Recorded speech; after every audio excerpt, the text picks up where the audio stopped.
Hey guys, tonight we are going to get lost in the sprawling, chaotic, and often contradictory world of ancient Rome. You are standing just outside the city walls, the dust of the Appian Way clinging to your tunic. The air is thick with the smell of wood smoke, roasting meat, and 1,000 unwashed bodies.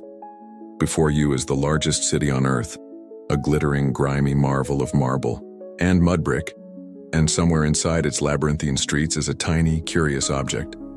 A bronze token that has baffled historians for centuries. We're going to find it. But let's be honest, given the lack of modern sanitation, the rampant street crime, and the constant threat of collapsing apartment buildings, you probably won't survive this trip. So before you get comfortable, take a moment to like the video and subscribe, but only if you genuinely enjoy what I do here. Let me know in the comments where you're listening from and what time it is. I always find it fascinating to see how far these stories travel. Now dim the lights, maybe turn on a fan for that soft background hum, and let's ease into tonight's journey together. The sun is low and orange, casting long shadows that stretch from the imposing Servian wall, a relic from a more vulnerable time. You've been walking for what feels like an eternity, your cheap leather sandals offering little comfort against the hard-packed earth. But now you're here. Before you, framed by the arch of the Porta Capena, is Rome. It's not a gentle introduction, it's an assault on the senses. The sound hits you first, a constant churning roar of humanity. It's the rumble of iron-rimmed wagon wheels on stone pavers, the sharp commands of a legionary cohort marching past, the bleating of sheep being herded toward a market, the endless chatter of a dozen different languages, and underneath it all, a low hum of 1 million people living, breathing, and scheming on top of one another. For a moment you just stand there, a little overwhelmed, feeling like a tiny boat caught in the current of a great river. You take a hesitant step forward, passing under the gate and officially entering the city proper. The air changes immediately.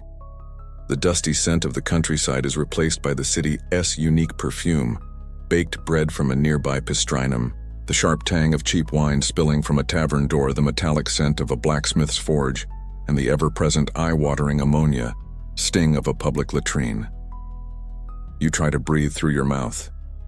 It helps a little. The sheer density of people is staggering. This is, after all, the first city in human history to reach a population of 1 million souls. It's a milestone of civilization, a testament to the power of the empire. But right now it feels less like a triumph of urban planning and more like a poorly organized festival where everyone decided to show up at once. Senators in their pristine white togas, marked with a bold purple stripe, are carried above the muck on litters by sweating slaves. Foreign merchants with dark, weathered skin haggle loudly over bolts of silk. Barefoot children, dirty and quick, dart through the crowd, their eyes scanning for a dropped coin or an unguarded purse. You have to keep your wits about you. A towering apartment building, an insula, leans precariously over the narrow street, its wooden balconies crammed with laundry and potted herbs. These were the marvels of Roman engineering, 6 or 7 stories high, built to house the city's exploding population. They were also notorious fire traps.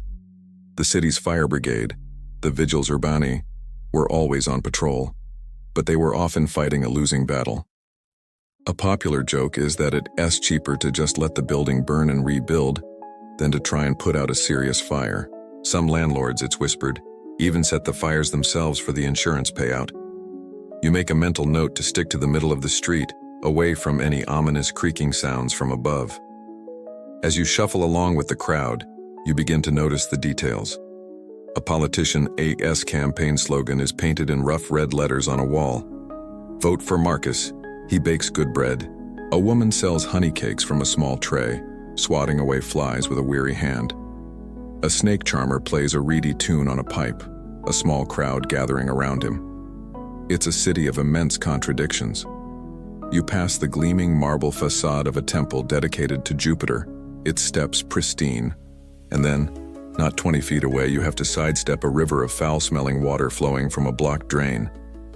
This is the reality of Rome that the poets and orators often leave out. It is a city of gods and gutters, of philosophers and pickpockets. The crowd forces you down a side street narrower and darker than the main thoroughfare. The noise lessens slightly, replaced by more intimate sounds. A couple arguing loudly from a second-story window, the rhythmic hammering from a coppersmith's shop, the soft clinking of pottery. Historians still argue whether the official population counts of Rome, which often only included adult male citizens for grain-dole purposes, accurately reflect the true number of women, children, slaves, and foreigners who crammed into these spaces. Looking around at the sheer crush of bodies, it feels like any estimate was probably on the low side. You see a small fountain where people are filling clay jugs, a rare moment of civic grace amidst the chaos. A quirky fact you once heard comes to mind. Some Roman aqueducts were so well engineered that they are still in use in some capacity today, a mind-boggling legacy of practical genius. But here, at street level, that genius feels very far away. Your immediate goal is simple. Find a place to rest, a tavern perhaps, where you can get your bearings and a cup of watered-down wine. The day is ending, but your journey into the heart of this magnificent, terrifying city has only just begun. The side street you turn down is a canyon of crumbling plaster and dark, moss-covered brick. The sky has been reduced to a thin, hazy ribbon far above you. This, you realize, is the infamous Subura. You've heard the name before, spoken with a mixture of fear and fascination by travelers. It's the beating, grimy heart of working-class Rome, a district teeming with life, commerce, and more than a little danger. The low hum of the city you heard at the gate is a distant memory, replaced now by a cacophony that is both more intimate and more intense.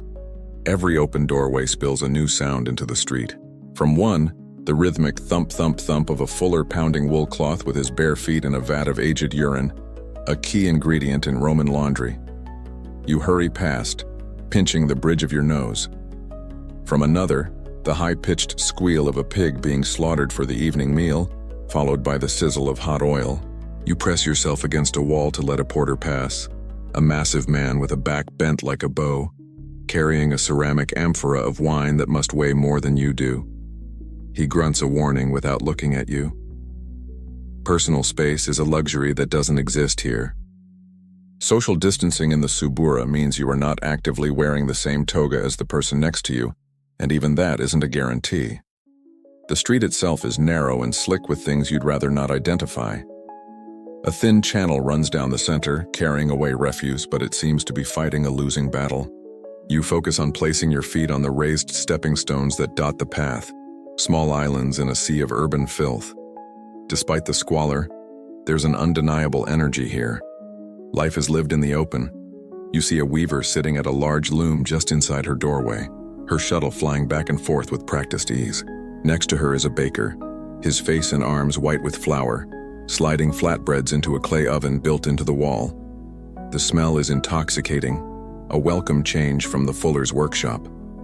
These are the people who make Rome run, the artisans and laborers, the shopkeepers and the food vendors. Many of them live in tiny, cramped apartments on the upper floors of these leaning insulae. It's a well-known historical fact that a majority of Romans lived in these apartment blocks, often without kitchens or running water, making them dependent on public fountains, latrines, and the myriad of food stalls that line these streets. You pass one such stall, a thermopolium, which is essentially the Roman equivalent of a fast food counter. A marble slab is set with several large clay pots kept warm by a fire underneath. The proprietor, a stout woman with friendly eyes, calls out to you, gesturing to her wares. You can see cooked sausages, lentils simmering in a broth, and a kind of salty porridge. It looks and smells better than you might have expected. This is where the common Roman eats. It's a quirky little detail of daily life that while the rich were having their famously decadent, multi-course banquets, the average person was grabbing a quick hot meal on the go, much like we do today. You're tempted, but your stomach is still unsettled from the journey, so you offer the woman a polite smile and move on. The Subura was also notoriously known as one of Rome's primary red light districts. Though you don't see anything overt just yet, you notice the atmosphere change subtly as you walk deeper in. The glances from women leaning in doorways seem to linger a bit longer. Men gather in small groups outside taverns, their laughter louder, their postures more aggressive. This district, for all its hard-working artisans, has a seedy underbelly that is an open secret.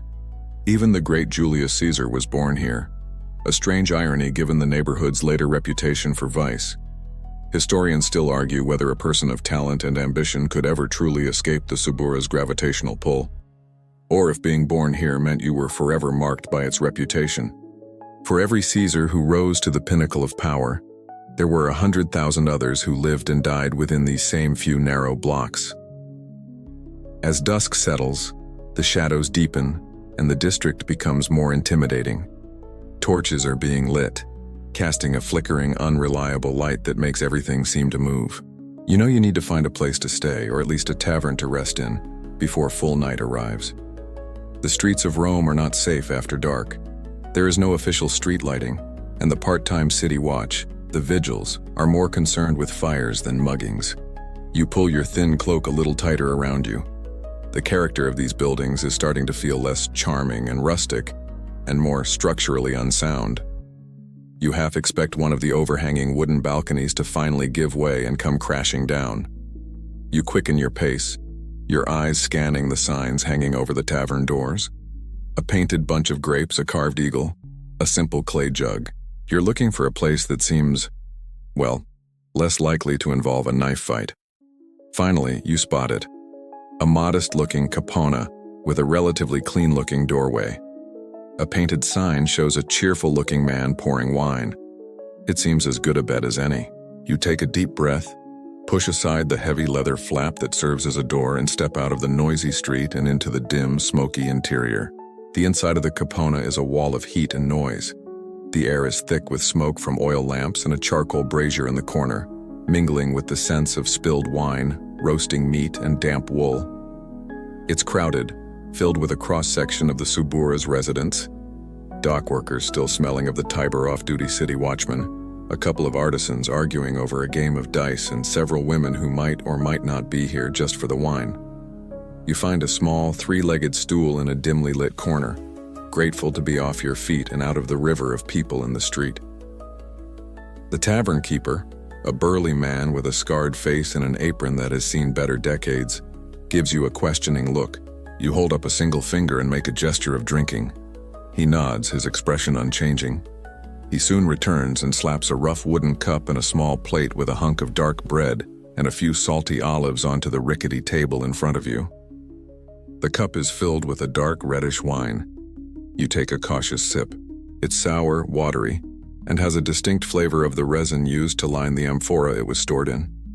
Still, after a long day of walking, it's the most wonderful thing you've ever tasted. Now comes the part you've been dreading: payment. You reach for the small leather pouch tied to your belt. It's not heavy, but there are a few coins inside, and you need to figure out the right one without looking like a clueless traveler ripe for the picking. You empty the contents into your palm under the table, trying to be discreet. The flickering lamplight catches the dull gleam of bronze and the brighter shine of a single silver piece. This is the financial ecosystem of the Roman world in your hand. The smallest coins are the bronze asses, dark and worn smooth from countless transactions. They're the loose change of the empire, good for a piece of fruit or entry into the cheapest public baths. Then you have the larger bronze, or rather brass coins. There's a dupondius, worth 2 asses, and the king of small transactions, the sestertius. You pick one up. It's a satisfyingly chunky piece of metal, about the size of an old silver dollar, with a decent heft. On one side is the stoic profile of the current emperor, Tiberius. His face, even in this rough minting, looks stern and unimpressed. You imagine he wouldn't approve of this particular establishment. The sestertius is the coin of daily life. A couple of these could buy you this meal, a loaf of bread, or a measure of olive oil. Your most valuable coin is a silver denarius. It feels different, cooler to the touch, and the details of the emperor's portrait are much sharper. This single silver coin is worth 16 asses, or 4 sestertii. This was the standard daily wage for a skilled laborer and the backbone of the Roman military payroll. A legionary under the Emperor Augustus, for instance, received 225 of these a year. To the common person in this tavern, a few denarii represented real security. You mentally calculate the cost of your meal. The tavern keeper is watching you now. You decide a single sestertius should be more than enough, and will show you, not completely ignorant.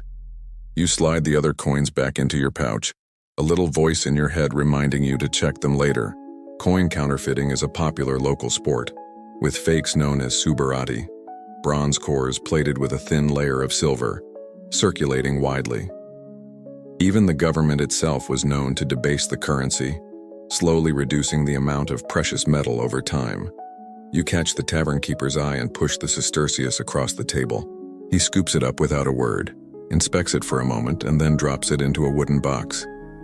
He doesn't offer any change. You weren't really expecting any. This is just how it works. Historians still argue whether the seemingly stable prices and wages mentioned in official edicts truly reflected the chaotic reality of the street-level economy. In a place like the Subura, the price of a cup of wine was likely whatever the tavern keeper thought he could get away with. The purchasing power of your sestertius probably changed the moment you walked through that door. You lean back on your stool, taking another sip of the vinegary wine and watching the scene. A game of La Truncoli, a Roman strategy game similar to chess, is being played near the fire. The players are silent and intense. At another table, a man is telling a story, his hands gesturing wildly, to the amusement of his friends. This is the pulse of the city, away from the marble temples and grand forums. This is life as it is lived by most people, a struggle for survival punctuated by these small moments of community and rest, all of it lubricated by the constant flow of these small metal discs bearing the Emperor's face. You feel the modest weight of the pouch on your belt. It's your lifeline here. Those few pieces of bronze and silver are all that stand between you and the cold, unforgiving streets outside. The thought is a sobering one, and it makes the rough wine in your cup taste just a little bit better.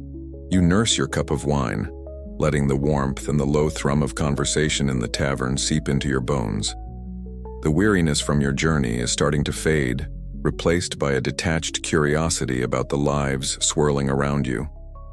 Your attention drifts to the table closest to yours, where two men are hunched over a worn wooden board, their game of dice growing heated. They are not playing for sport. A small pile of bronze asses sits between them. Their voices get louder with each roll, a mixture of guttural curses and hopeful pleas to the goddess Fortuna. One of the men, a wiry fellow with a patchy beard, lets out a triumphant roar, sweeping most of the coins toward himself. His opponent, a larger man with the powerful forearms of a laborer, slams his fist on the table, making your own cup jump.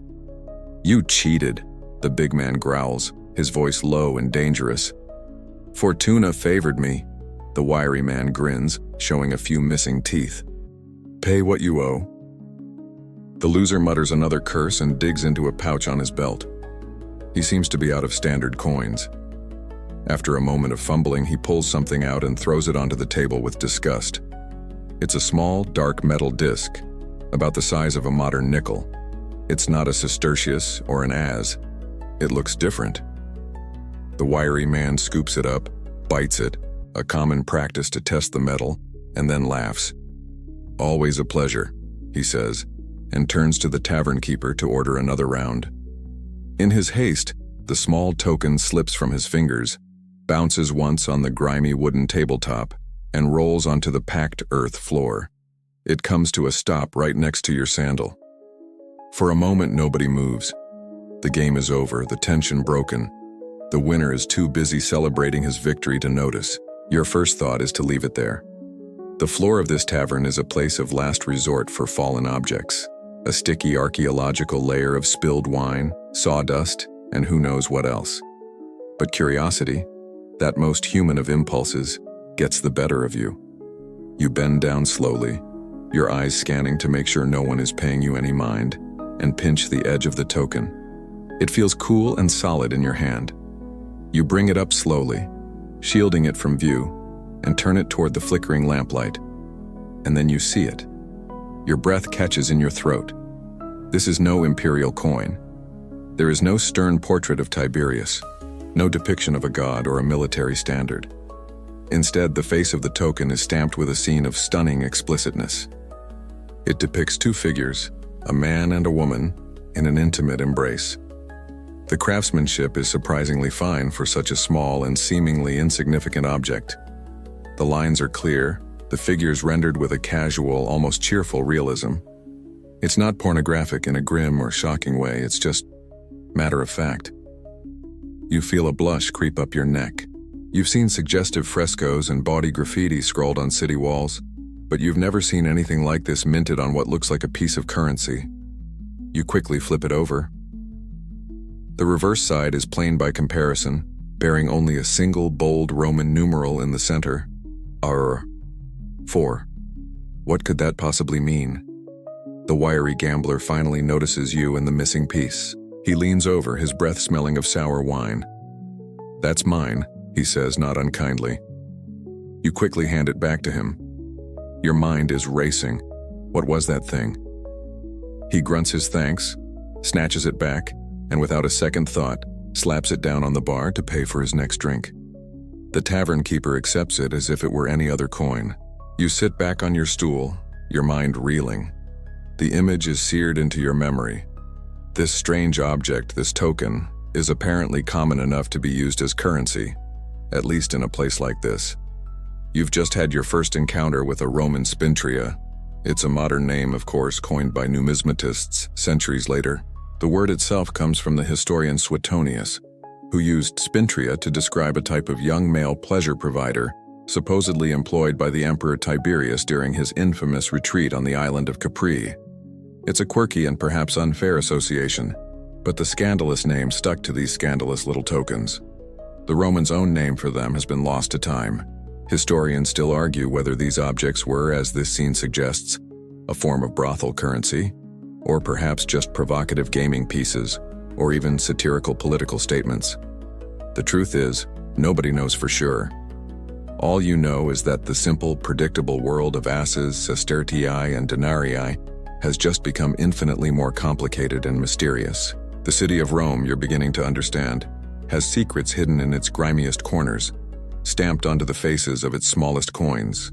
The wiry gambler is now laughing with the tavern keeper, the controversial little token presumably sitting in the wooden cash box behind the counter, nestled amongst official imperial coins.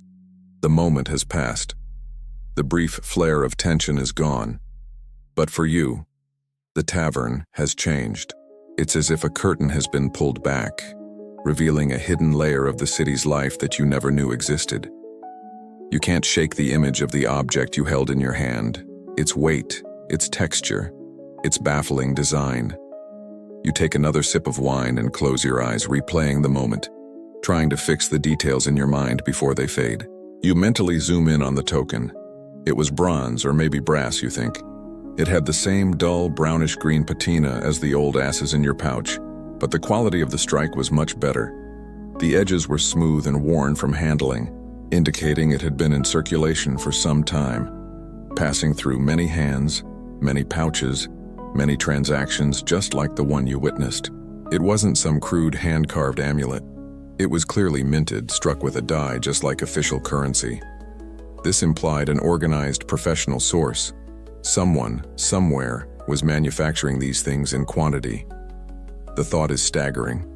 This wasn't a one-off piece of folk art, it was a product, and the image on its face, the obverse, as a coin collector would call it. As the initial shock subsides, you begin to appreciate the artistry of it. The figures were rendered in a simple but confident style. They weren't gods or goddesses from mythology, nor were they stiff, formal portraits of aristocrats. They were just people depicted on a piece of furniture, a lectus or daybed that you've seen in homes and frescoes. It's a quirky little detail, but the furniture often looks so ordinary, so domestic. It grounds the otherwise startling scene in a layer of mundane reality. There was an odd sense of intimacy to it, not of vulgarity. It was a private moment made public, stamped in metal and tossed onto a dirty tavern floor. You wonder what the artist who carved the die was thinking. Was it just a job for them? A series of templates to be filled? Okay, next up is couple number 7 on the standard domestic couch. Make it look natural. Then your mind turns to the other side, the reverse. The stark, simple Roman numerals, IV, 4. That, in some ways, is the greater mystery. The image tells you what it is, but the number might tell you why it is. What could 4 possibly mean? The most obvious answer is a monetary value. Perhaps it was worth 4 asses, the price of a cheap loaf of bread, Or perhaps the very cup of wine the gambler had just purchased with it.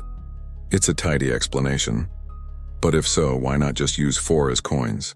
Why go to the trouble of minting this strange, unofficial token? And why the explicit scene? Was it a way to market for a specific kind of transaction? One that couldn't be conducted with the emperor's face looking on? You let the possibilities drift through your mind. Maybe it wasn't money at all, maybe it was a receipt, proof of a purchase. Or perhaps it was a marker for a game, like the chips used in modern casinos.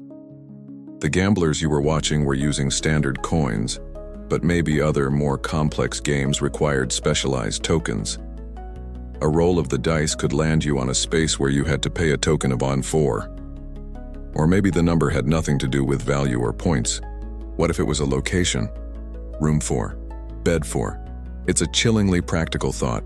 Historians still argue whether the numbers represent a concrete value, like a price, or if they served a more abstract, organizational purpose. The puzzle deepens when you learn a crucial fact known to modern numismatists. The numerals on these tokens range from I all the way to 15, or 16, and frustratingly, there seems to be no direct or consistent link between the number on the back and the image on the front. The same scene can be found with a V, or a IX, or a Twotzin. The system, if there is one, is far more complex than it first appears. A rating, you think, with a flicker of dark humor. 4 out of 16, a middling performance perhaps. You dismiss the thought as ridiculous. But in a city this strange, this full of secrets, can any explanation truly be ruled out? You open your eyes. The tavern is just as it was, loud and smoky. The gamblers have started a new game. Nothing has changed, and yet, everything has. You came in here looking for shelter and a simple meal, but you've found something else entirely. A question, stamped into a small piece of bronze. And you know, with a certainty that surprises you, that you have to find the answer. Your journey into Rome has just found its purpose. Your mind is a whirlpool of questions. You look from the cash box where the token is hidden to the men who used it in their game. An idea, bold and perhaps foolish, begins to form. You can't just leave. You can't let the mystery go. You need to know more, and the only people here who might have an answer are the ones who treated the object so casually. You wait for a lull in their conversation, gather your courage, and stand up. You decide to approach the big man, the loser of the game. He's no longer angry, just nursing his wine with a look of resignation. You figure he's less likely to be suspicious of your questions than his triumphant and probably more cynical opponent. You feel your heart beat a little faster. Approaching a stranger in a Sabura tavern feels like approaching a wild animal. It requires caution and a clear escape route. You walk over to his table, keeping your posture open and non-threatening.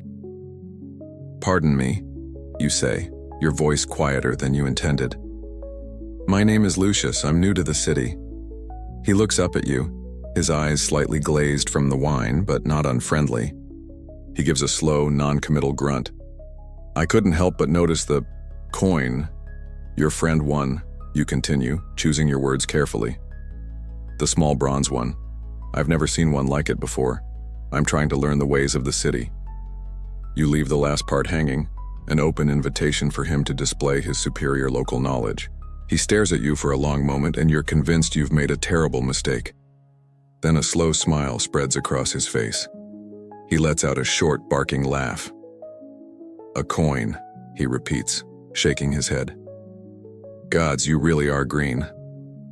You're not from around here, are you?" You shake your head honestly. He gestures to an empty spot on the bench next to him. "Sit. Let an old hand teach you something." You sit, relieved. "That wasn't a coin for buying bread or wine, friend. Not really. That was for the lupi." He says the word with a casual familiarity that you don't share. Lupi. She-wolves. It's a common slang term for the women who work in the city's brothels. The brothels themselves are called lupinaria, wolf dens. It's a mainstream historical fact, a linguistic quirk that reflects the often predatory view society held of these women, who were said to call out to men on the street like howling wolves. "It's a token," the man explains, leaning in conspiratorially. "For the houses down by the forum, or the ones even deeper in this pit.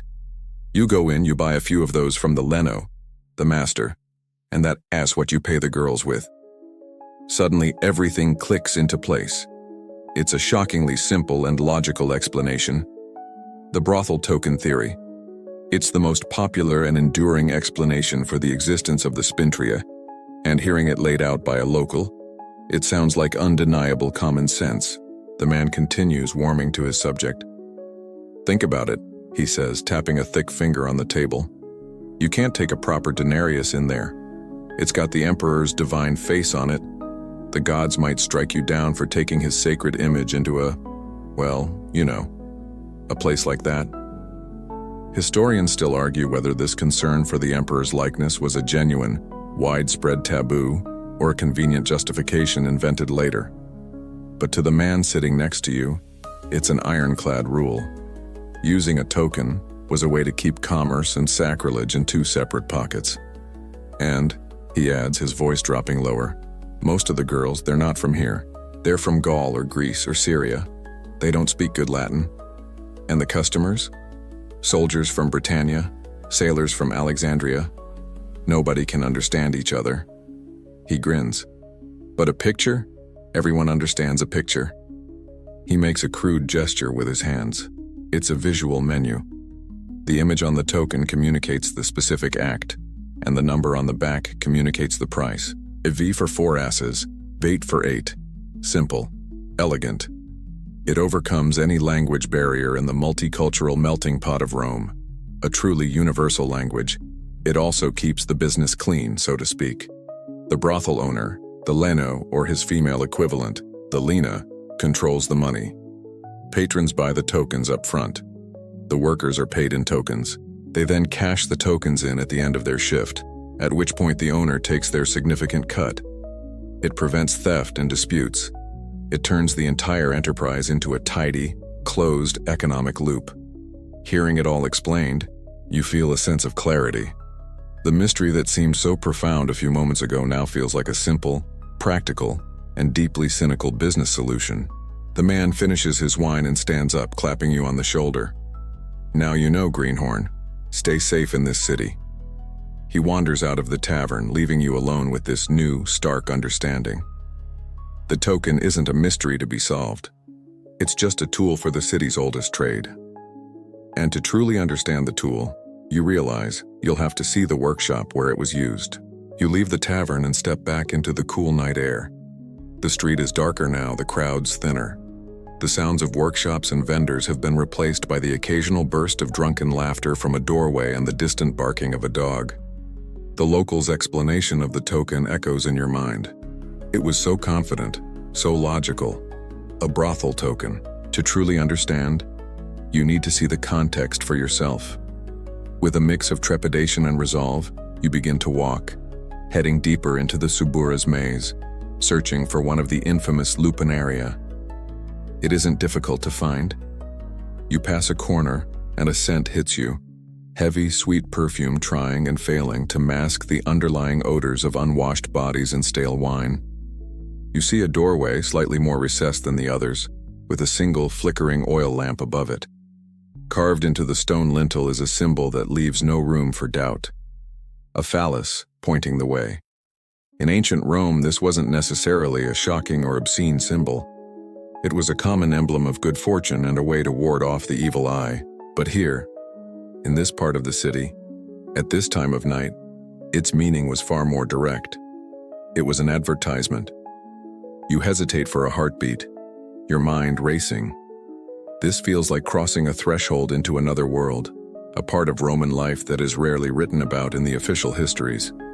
You pull your cloak tighter, as if it could make you invisible, and step through the doorway. The interior is dim and smoky, lit by a few flickering lamps that cast dancing, distorted shadows on the walls. The air is thick and cloying. A man, presumably the owner or Leno, sits on a stool near the entrance. He is large and impassive, with watchful eyes that miss nothing. In front of him is a small wooden table with a box for money. You see a patron, a young soldier by his looks, hand over a silver denarius and receive a few of the small bronze tokens in return.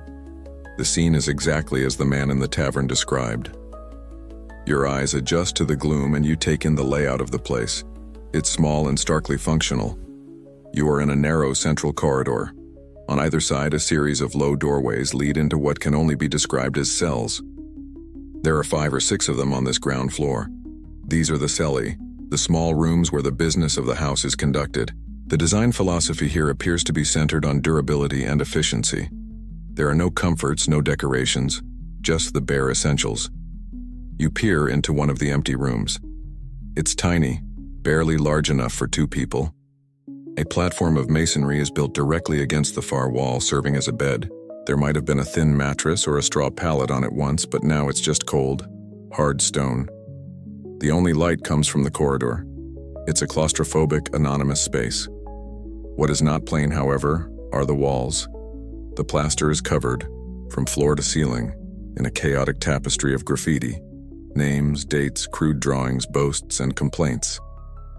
Felix was here. Fortunatus fornicates finely. One comment, scrawled in messy letters, seems to be a review. Lucilla makes good money from her body.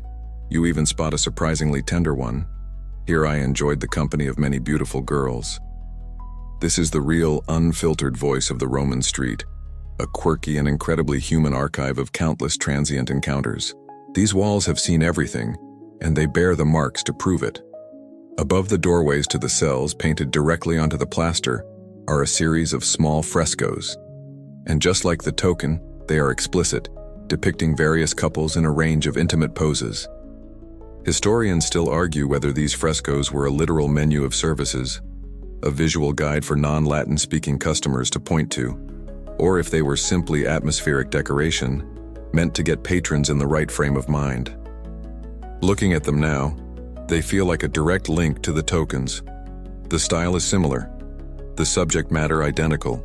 The most famous preserved example of a Roman brothel, the Lupanar of Pompeii, has this exact layout. The small cell-like rooms, the built-in stone beds, the graffiti, and the explicit frescoes. The place you are standing in feels like its living, breathing counterpart. You see a woman emerge from one of the rooms looking tired. She walks over to the Leno and drops a couple of bronze tokens onto his table. He sweeps them into a separate container without a word. The entire system is right here in front of you, working exactly as described. The tokens are the grease in this grim machine. The theory is no longer a theory, it's a reality you can see and smell. The mystery of the Spintriae feels solved. It is a brothel token. It has to be. What other explanation could possibly fit this perfectly tailored context? You back out of the doorway, back into the relative freshness of the night air, your mind buzzing with a newfound and deeply unsettling certainty. You walk away from the Lupanar, the image of its grim, functional interior burned into your mind. The night has grown deeper, but Rome is never truly quiet. The Subura, even in the late hours, still has pockets of activity. You pass a brightly lit tavern, much rowdier than the one you were in, and a blast of sound and foreign words washes over you. A group of soldiers, their armor unstrapped, are singing a boisterous off-key song in what sounds like a guttural Germanic tongue. You see a merchant, his skin dark and weathered, haggling with a street vendor in heavily accented Greek, the trade language of the Eastern Mediterranean. A patrician's litter, carried by 4 powerful Nubian slaves, pushes through the street, the aristocrat within hidden behind silken curtains. This is the reality of the Roman Empire, a reality that is often sanitized in the history books. It wasn't just a monolithic entity of Latin-speaking, toga-wearing citizens. It was a vast, sprawling, multicultural experiment, the largest the world had ever seen. The city of Rome was its chaotic epicenter, a magnet for people from every conceivable corner of the known world. Soldiers from Britannia, scholars from Athens, slaves from Syria, bureaucrats from Spain, sailors from Egypt, all of them ended up here, bringing their languages, their gods, and their customs with them. As you walk, you realize you are swimming in a sea of accents and dialects. Historians still argue whether the common form of Latin was truly widespread enough to serve as a functional universal language in daily life, or if for many of Rome's inhabitants, it remained a foreign tongue used only for official business. And in that context, The brothel token suddenly seems less like a curiosity and more like a stroke of practical genius. You think back to the man in the tavern and his simple assertion, "A picture is a universal language." Now, surrounded by the evidence of Rome's diversity, that idea lands with the force of a revelation. Consider the demographics. The Roman army, a primary customer for any commercial enterprise in the city, was a veritable legion of languages. While Latin was the language of command, a soldier from the Balkans would speak his native tongue with his friends from home. A century might contain men from Gaul, Iberia, and Thrace, all fighting under the same eagle, but struggling to communicate outside the limited vocabulary of military orders. After 3 months on the frontier, paid in fresh silver, such a soldier arrives in Rome on leave. He doesn't want a complicated negotiation. He wants a simple, predictable transaction. The Spintriae offers exactly that. It is a masterpiece of efficient communication. It removes all ambiguity. The image on the obverse is a clear, visual depiction of a specific service. There's no need for clumsy gesturing or a shared limited vocabulary of transactional Latin. A customer could simply point to a fresco on the wall, or perhaps a sample board of tokens and say that one. The leno provides the corresponding token. The transaction is set. There can be no dispute later, no misunderstanding between the patron and the worker about what was agreed upon. It's like a modern vending machine. You select your item, insert the correct payment, and the contract is fulfilled. It is foolproof, which in a business involving drunk soldiers and exploited workers was probably a primary design consideration. This practice of nonverbal specific communication wasn't entirely unique. You recall hearing about Roman curse tablets, thin sheets of lead inscribed with magical formulas and specific curses against rivals in business, love, or the chariot races. These were a form of highly personalized, secret communication with the gods of the underworld, often written in a mix of languages. The Spintriae, in a way, are their commercial equivalent, a non-standard form of communication designed to achieve a very specific outcome. It makes you wonder what other hyper-specific communication tools have been lost to time.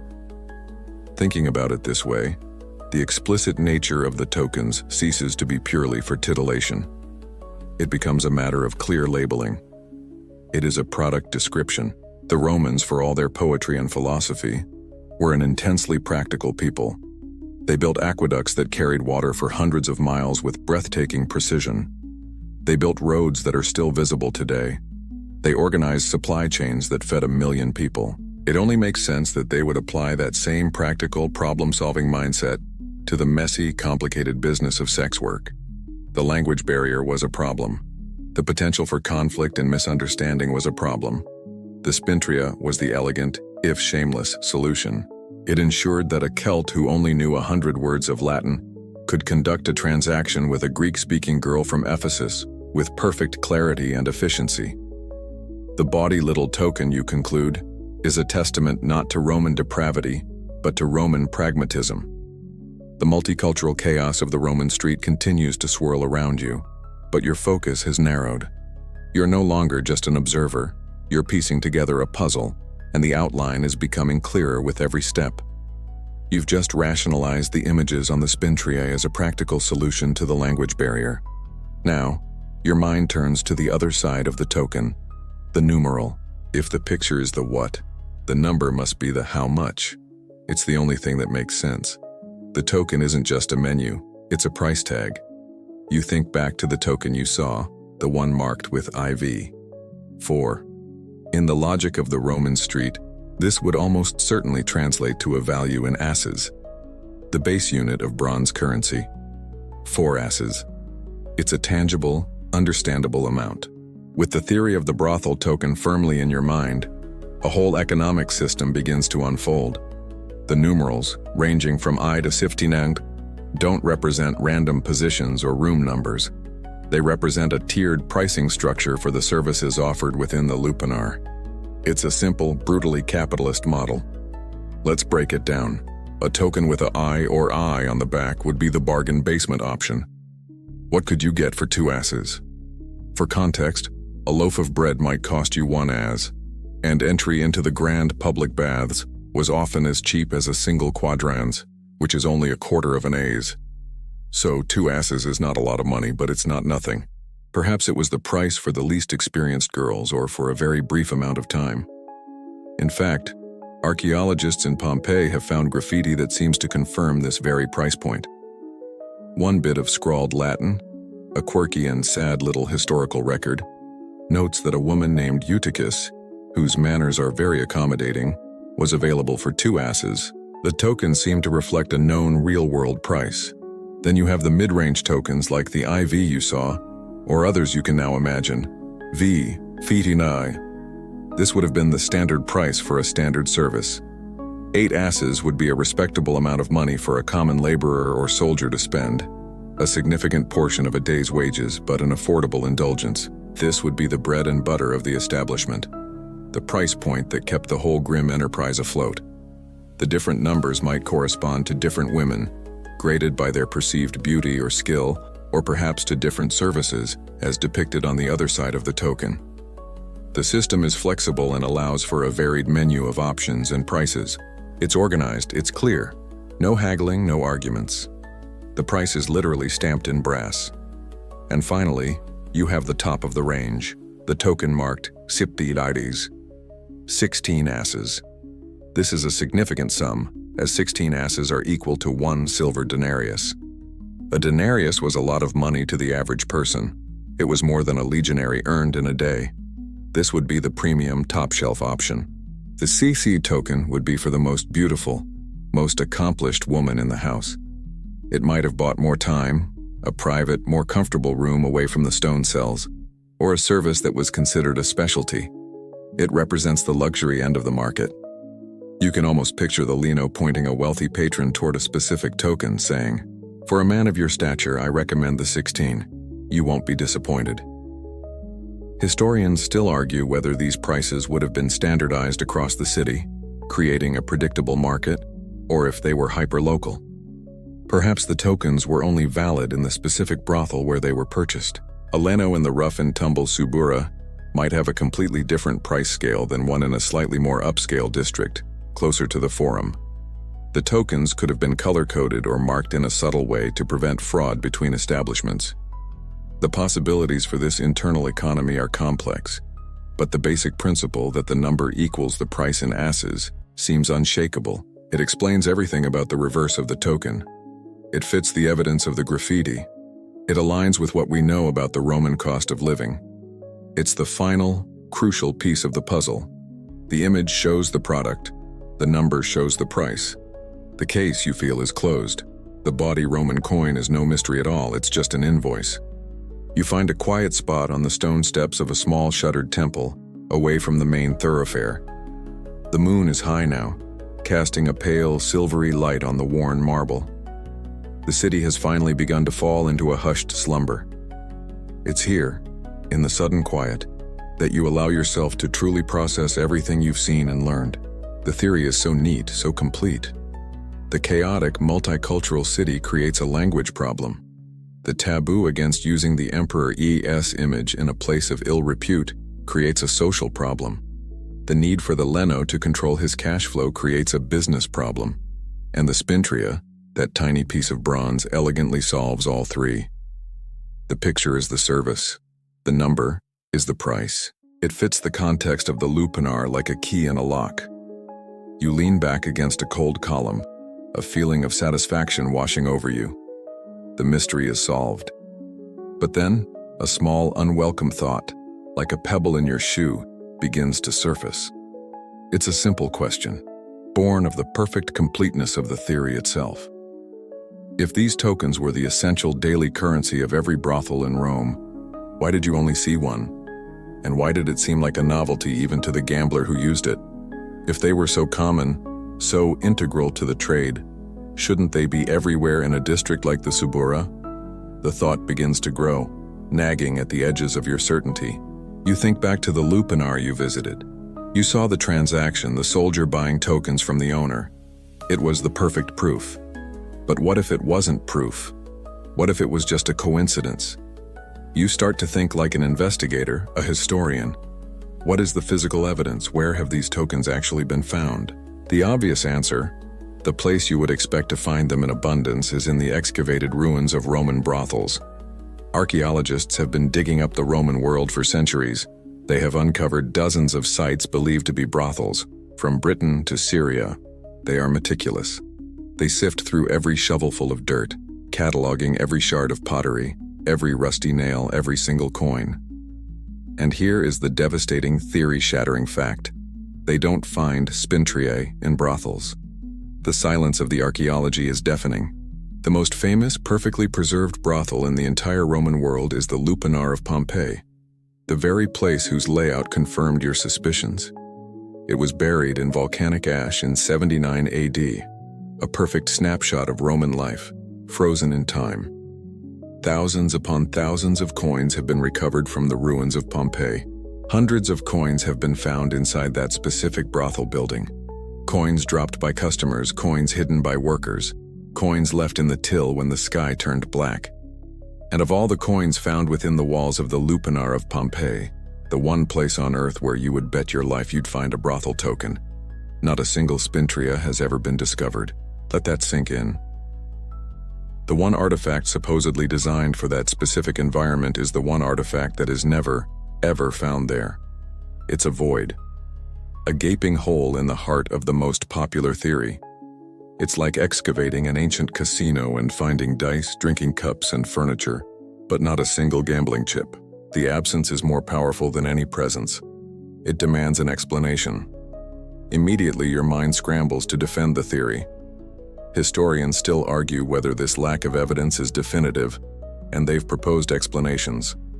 Perhaps you think, the Leno collected all the tokens at the end of the night and stored them in a safe place, away from the brothel itself. It's plausible. But then where are those hoards?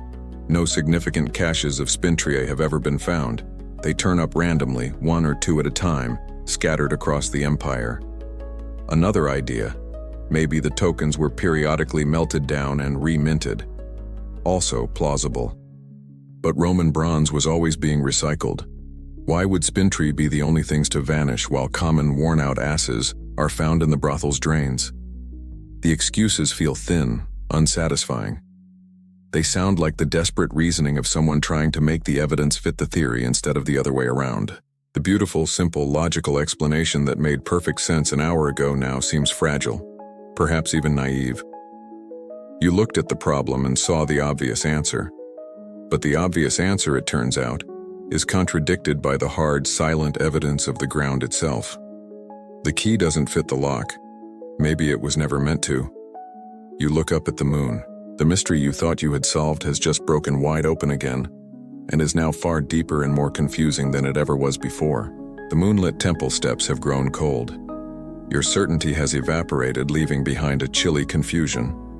The brothel token theory, so elegant and so complete, has a fatal flaw it seemingly cannot overcome. You can't stay here all night, pondering the silence of the archaeological record. You need to go somewhere to see something new that might shake your perspective. You push yourself to your feet and wander back into the warren of streets, letting your feet guide you. You soon find yourself drawn toward a source of light and noise. Another tavern, but this one feels different from the first. It's larger, louder, and the light spilling from its open door is brighter, more frantic. Curiosity piqued, you step inside. This isn't just a place for a quiet drink. This is an aleatorium, a dedicated gaming house. The air is a noxious fog of lamp smoke, spilled wine, and nervous sweat. The room is packed with men, all of them hunched over small tables, their faces illuminated by the flickering lamps, their expressions a mixture of intense concentration, greed, and despair. The dominant sound isn't conversation. It's the sharp rattle of dice being thrown into a wooden or leather cup, the clatter of them spilling onto a tabletop, and the subsequent groans or cheers. You find a spot against a wall, trying to stay out of the way, and simply observe. Here, gambling is not a casual pastime. It's a serious, all-consuming passion. It was also, you recall, technically illegal. A mainstream historical fact is that various Roman laws, like the Lex Titia, prohibited games of chance for money, viewing it as a morally corrosive activity. The only time it was officially permitted was during the week-long festival of Saturnalia in December, when social norms were turned upside down. But looking around this room, it's clear that this is a law that was universally and enthusiastically ignored. The existence of this legal gray area, however, meant that any serious gambling had to be done with a degree of discretion. As your eyes scan the room, you see something that makes you pause. While many are playing simple dice games for coins, some of the tables are set up for board games. You see men moving small, colored glass counters across what looks like a backgammon board. At another table, a more complex game is underway on a gridded board, a bit like chess or checkers. You've seen boards like these before without even realizing it. In a quirky testament to the Roman love of gaming, game boards have been found etched into the paving stones of forums, the steps of temples, and the floors of basilicas all across the empire, permanent invitations for a moment of spontaneous play. And then the thought strikes you, a bolt of lightning in the fog of your confusion. You've been trying to make the Spintriae fit into the world of commerce. What if you've been looking in the completely wrong place? What if it wasn't currency at all? What if it was a game piece? A whole new theory unfurls in your mind, fresh and full of possibilities. You look at the players intently moving their counters. A game piece, a token. Suddenly, the features of the Spintriae rearrange themselves into a new coherent picture. The numeral on the back from I to 15th. What if it wasn't a price? What if it was a score, or the value of a piece, or the number of squares you were allowed to move after a roll of the dice? A piece marked 15 could be the most powerful piece in the game, while a I or I might be a simple pawn. The numbers, which seemed so rigidly defined as prices, now feel fluid, full of new potential meanings within the rules of an unknown game. And the explicit image on the front? In the raucous, exclusively male environment of a Roman gaming den, a bawdy or risque image would be perfectly at home. Gambling, drinking, and vice were inseparable companions. Perhaps the images were just for decoration, a bit of cheeky flair to make a gaming set more interesting. The way modern playing cards have kings and queens. Or maybe, and this thought is more intriguing, the images were part of the gameplay itself. Historians still argue whether the bawdy images on the tokens were an integral part of gameplay. Perhaps landing on a certain square meant you had to forfeit a token with a specific picture, or if they were just a popular edgy design with no deeper meaning. Imagine a game where the goal was to collect a set of tokens, or where drawing a certain image resulted in a penalty or a reward. It opens up a universe of possibilities. This new theory also neatly sidesteps the damning lack of archaeological evidence that plagues the brothel hypothesis. Gaming pieces are personal possessions. A man would carry his favorite set with him. He wouldn't leave them behind in a tavern, and certainly not in a brothel.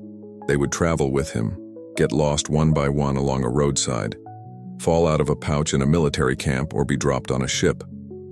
This perfectly explains why Spintriae are found scattered randomly all over the empire, in ones and twos, rather than in concentrated hordes. They are found in the same places you find lost dice and other personal effects. The gaming piece theory fits the evidence, or lack thereof, perfectly. You feel a surge of excitement. The mystery is not dead. It has just changed the board. You push away from the wall, drawn deeper into the gravitational pull of the gaming house. The initial shock of the scene is wearing off, replaced by a focused curiosity. To understand if the Spintriae could be a gaming piece, you need to understand the games. You move slowly through the room, a ghost observing the rituals of Roman leisure at its most intense. The simplest and most common game being played at half the tables involves dice, or more accurately, two different kinds of dice. You watch a pair of off-duty legionaries playing with tesserae, which are six-sided dice marked with dots, functionally identical to the ones we use today. They slam a leather cup called a fratilis down on the table, lift it with a flourish, and then argue loudly over the result. This cup, you notice, is a clever little device, often with a lip at the top and a narrowed base, designed to make the dice tumble randomly and prevent a skillful player from sliding or controlling the roll. It's a quirky invention born from a deep-seated and probably well-earned suspicion of cheating. At the next table, however, the game is different. The players are using tali, or knuckle bones. These aren't cubes. They are the actual ankle bones of sheep or goats, oblong and irregular. They have 4 long sides they can land on, each marked with a different value, a 1, 3, 4, and 6. The 2s and 5s are missing. The game here is less about the total number and more about the combination of values thrown. A player tosses 4 of them at once. You hear one of them groan and say the word canis, or dog. That's the worst possible throw, 4 ones. A moment later, his opponent throws and shouts Venus. He's thrown a 1, 3, 4, and 6, all 4 possible values at once. It's the highest possible score, an automatic win. But your real interest lies with the board games. You find a table where 2 older men are playing a game called Duodecim Scripta, or 12 lines. The board is a handsome piece of inlaid wood, marked with 3 parallel rows of 12 squares or letters. Each player has 15 counters, one set black, the other white, made of polished glass. They move their pieces along the track of 36 squares according to the roll of 3 6-sided dice. The goal, it seems, is to be the first to move all of your pieces off the end of the board, much like modern backgammon. It's a game of both luck and strategy, and it's completely captivating. Historians still argue about the exact rules of these games, as they have to be pieced together from surviving boards, scattered mentions in literature, and the occasional bit of graffiti. No complete Roman board game rulebook has ever been found. This passion for gaming went all the way to the top. The Emperor Augustus was a known gambler, though he apparently played for low stakes and gave away his winnings. The Emperor Claudius, however, was a true fanatic. He was so obsessed with dice games that he wrote an entire book on the subject, sadly now lost to history.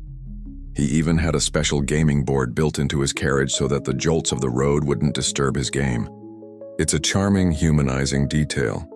The man ruling the known world was desperate not to miss his next roll of the dice. This culture of play, however, had a dark side. You look at the faces of the men around you. This isn't just a bit of fun. For many, it was a ruinous addiction. The poet Juvenal wrote scathingly of nobles who would gamble away their entire family fortune on a single chariot race or roll of the dice. Men were known to bet their clothes, their homes, and in the most desperate cases, their own freedom, signing themselves into debt slavery. This is the environment the Spintriae would have belonged to if it was a gaming piece, a world of high stakes, intense emotion, and questionable legality, all hidden away in the smoky back rooms of the city. It was a world that was every bit as illicit and edgy as the world of the Lupanar. The Bawdy images would not have been out of place here in the slightest. You feel the new theory solidifying, gaining weight and texture. The Spintriae feels at home here. You are still watching the game of Duodecim Scripta, the 12-lined board game. The players are using simple, elegant glass counters. They are functional, but they lack personality. You imagine them being swept from the table and replaced with a set of bronze Spintriae. The whole character of the game would change instantly. It would become heavier, more substantial, and infinitely more provocative. The question is, how would it work? How could these strange tokens function within the rules of a game? Your mind begins to spin with possibilities, trying to reverse engineer a game from its components. Let's start with the numbers again, I through 69. In a race game like Duodecim Scripta, where the goal is to get your pieces off the board, the numbers could represent the value of your counters. Perhaps you don't have 15 identical pieces. Instead, you have a mixed set of tokens with different numerical values. Capturing an opponent's phone piece would be a major victory, a huge setback for them, while losing a tie or 3 would be a minor inconvenience. This would add a rich layer of strategy. Do you move your high-value pieces aggressively, or do you keep them safe at the back of the board? Or maybe the numbers weren't about value but about betting. The game itself could have been played for these tokens instead of for actual coins. This would be a clever way to circumvent those pesky anti-gambling laws. Players would buy in, perhaps purchasing a handful of tokens from the tavern owner. The numbers could represent different denominations of betting chips. AI token is a 1-unit bet, and Vate is an 8-unit bet. At the end of the night, you cash in your winnings with the owner. It creates a closed internal economy for the gaming house, where the owner is the bank and always takes a cut. It's the exact same financial logic as the brothel theory, just transplanted into a different setting. Now for the truly fascinating part, the images. Were they just decoration? It seems like a missed opportunity. In the intense, superstitious world of Roman gambling, every detail could be imbued with meaning. It's more likely the pictures were an active part of the game. You imagine a rule. If your piece lands on a certain marked square on the board, you have to forfeit one of your tokens. Or perhaps you get to claim a token from your opponent. The image on that token could be crucial. Maybe you need to forfeit a token showing two people or a token showing a solo figure.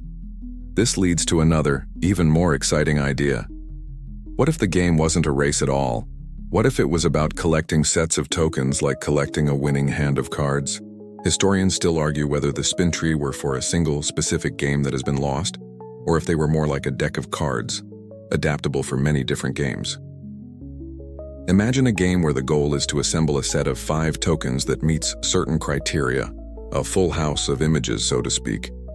Maybe 3 showing one kind of activity and 2 showing another. Suddenly, the variety of scenes depicted on the tokens makes perfect sense. They aren't just random acts. They are the equivalent of suits in a deck. The numbers could be the rank within the suit. And see, from the couples on a couch, suit would be the most valuable card in the game. This feels right. It accounts for all the token's features in a dynamic, interconnected way. It would have been a complex, strategic game for adults, played in taverns and gaming dens. It would have been risque, illicit, and deeply engaging, the perfect pastime for the Roman underworld. You recall that the Romans used specialized tokens for many things, from theater tickets to the free grain dole given to citizens. These were called tesserae. It is a mainstream fact that Roman society used a wide variety of tokens for specific administrative and social functions. So, the existence of a specialized token for gaming, a tessera aleatoria, gambling token, is not just plausible, it's highly probable. The Spintriae could simply be the most flamboyant and interesting set of gaming tokens that have survived. The pieces all fit: the board, the counters, the rules. A lost world of Roman play begins to take shape in your mind, and the Bawdy little coin is its central piece. You're now so absorbed in the imaginary game of Spintriae that the noise of the real gaming house around you has faded into a background hum. You've established a plausible framework, a board game, maybe a race or a collection game, where the tokens function as the primary pieces. But a crucial question remains, a debate that exists at the very heart of the gaming piece theory. What was the specific role of the explicit images? Were they just for show, or were they part of the rules? You first consider the simpler, more straightforward explanation. The images were purely decorative. They were flair. They were marketing. In the competitive marketplace of Roman workshops, you had to make your product stand out. Imagine 2 sets of gaming pieces for sale in a Subura market stall. One is a plain set of bone counters. The other is a handsome bronze set, well weighted with these scandalous, amusing, and expertly crafted little scenes on them. Which one are you more likely to buy as a gift for a friend or for your own collection? The Bawdy set is simply a better, more interesting product. It's the ancient equivalent of buying a deluxe collector's edition of a game. This fits perfectly with the Roman culture of gift-giving. Romans gave presents called Spintriae on special occasions like the calends of January. These were often novelty items, joke gifts, and things of a slightly risque nature. Archaeological finds include everything from terracotta lamps shaped like phalluses to drinking cups that revealed naughty images at the bottom when you finished your wine. A set of Spintriae would be the perfect Strina for a friend who loved to gamble. A funny, functional, and slightly shocking present. In this context, the images serve to create a mood. They are a conversation starter. They reinforce the illicit, adult atmosphere of the game, but they have no more impact on the actual gameplay than the picture of the Queen of Spades has on its value in a game of poker. But then you consider the other possibility, which is far more complex and tantalizing. What if the images were functional? What if they were an integral part of the rules? You think back to the Roman love of systems and categories. A writer like Pliny the Elder spent his life trying to classify the entire natural world into a sprawling, intricate system. It's possible this mindset carried over into their leisure. The game could have been one of profound, almost legalistic complexity. Here's how it might have worked. Let's call the theory the points and forfeits model. The numerals on the back represent the base value of the piece. but the image on the front acts as a modifier. Perhaps there are 5 or 6 categories of image. Let's call them suits for simplicity. If you capture an opponent's piece, you get its numerical value in points. But if you manage to capture, say, 3 pieces from the same suit, you get a massive bonus.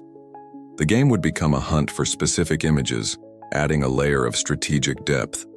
Or consider the idea of forfeits. The game board itself could have special squares. If your piece lands on a forfeit square, you have to surrender one of your captured tokens. The square might demand a token with a specific image category, making some images more dangerous to hold on to than others. This would create a dynamic system of risk and reward.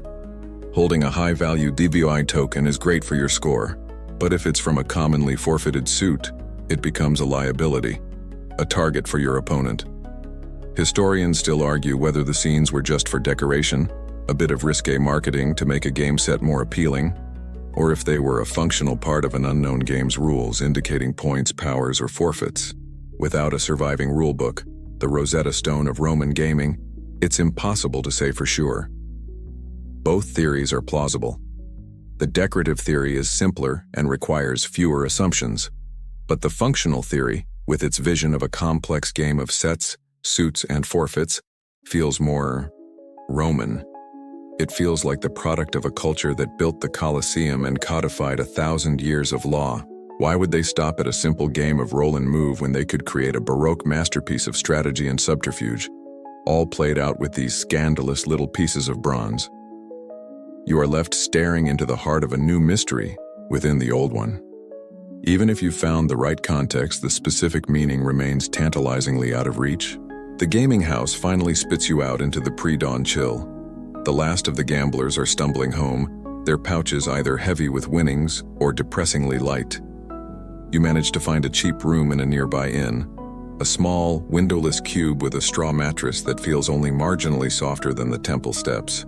You fall into a restless sleep, your dreams a confusing jumble of rattling dice, leering portraits, and numbers that won't add up. You wake a few hours later to the sounds of the city stirring back to life. Your head is pounding and your mouth tastes like the dregs of sour wine. There is only one true Roman cure for a night like the one you've had: the baths. You find your way to a modest public bathhouse, a balneum, not one of the grand imperial thermae, but a smaller, local establishment. Even so, it's an impressive building. You pay the small entrance fee at the door, just a single quadrans, the smallest Roman coin, and step inside. The first room you enter is the changing room, the apoditerium. It's a large, high-ceilinged space already bustling with men of all ages and social classes. The air is steamy and smells of damp linen and the scented oils that Romans use instead of soap.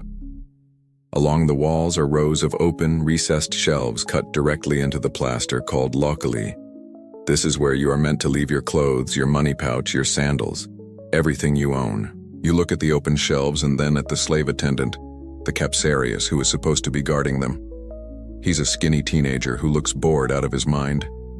Entrusting your entire net worth to his fleeting attention feels like a gamble riskier than any you saw last night.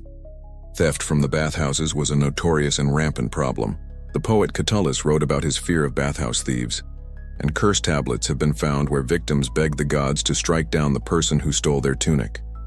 Historians still argue whether the Capsari were generally seen as trustworthy custodians or if they were widely known to be in league with the very thieves they were meant to deter. As you undress, you wonder how anyone could possibly relax in the baths with this worry hanging over their head. And then, a new thought occurs, another potential solution to the riddle of the Spintriae. You've been thinking of it as currency for a service, or as a piece in a game. But what if its purpose was far more mundane, more practical? What if it was a claim token? A locker key?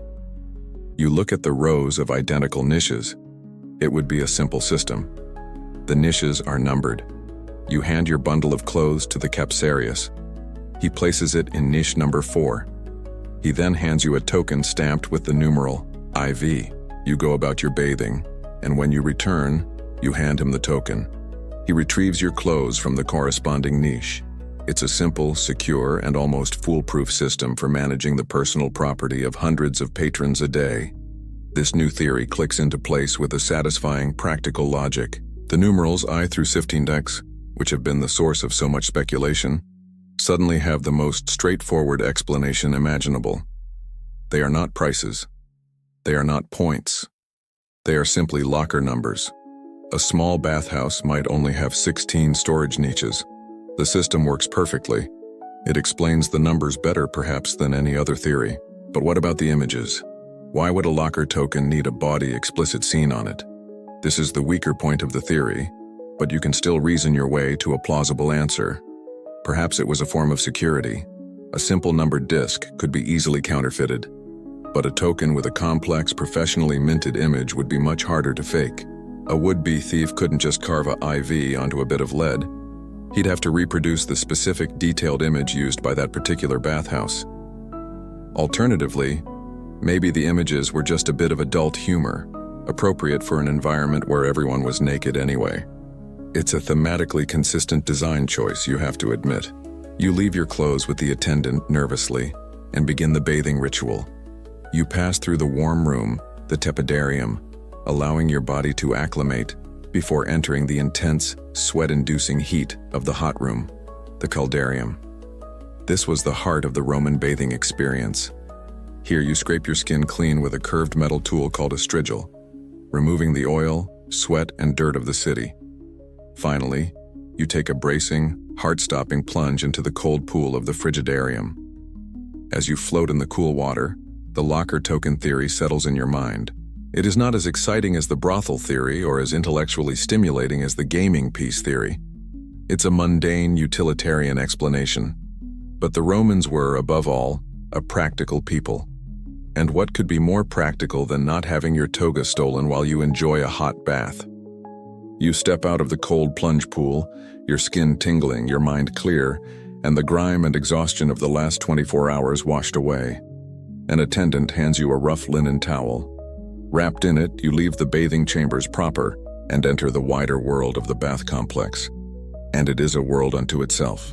You realize now that calling this a bathhouse is like calling the Colosseum a sports field. It's a vast, sprawling social ecosystem, the true heart of Roman daily life. The first thing you notice is the sound.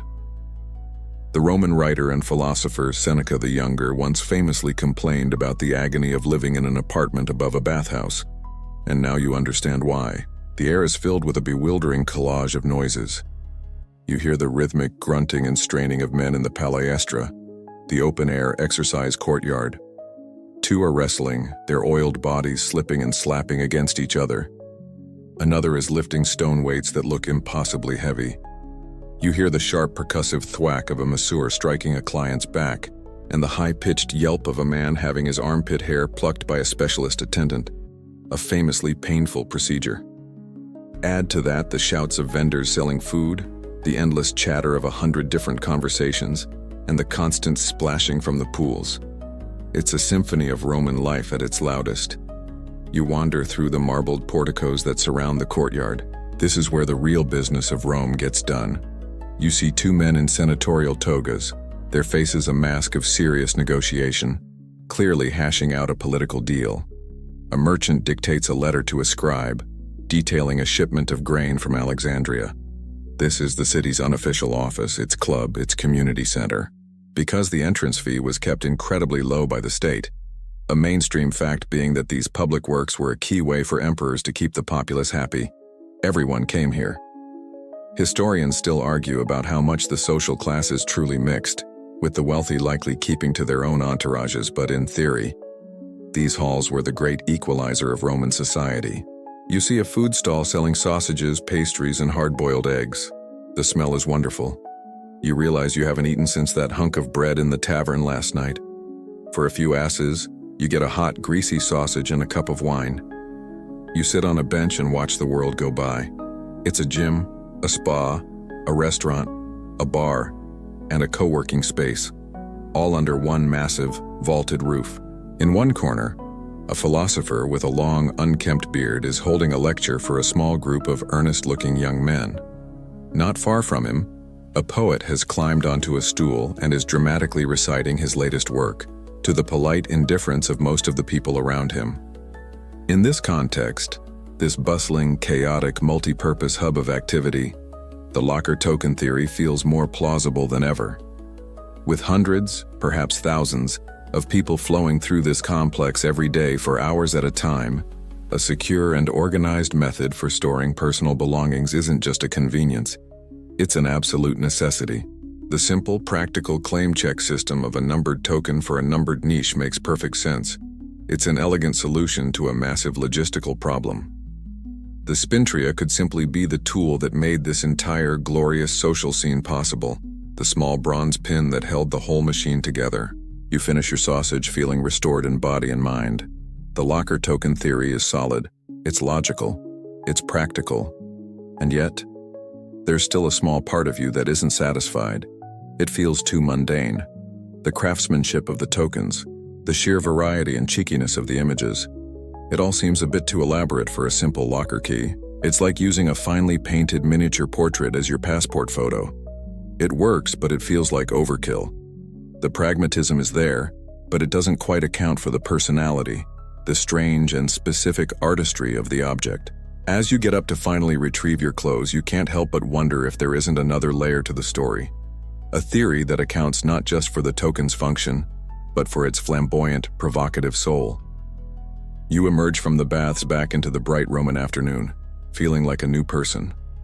You successfully retrieved your belongings. The teenage Capsarius proved trustworthy after all. The locker token theory has a certain elegant simplicity to it, but it still feels incomplete.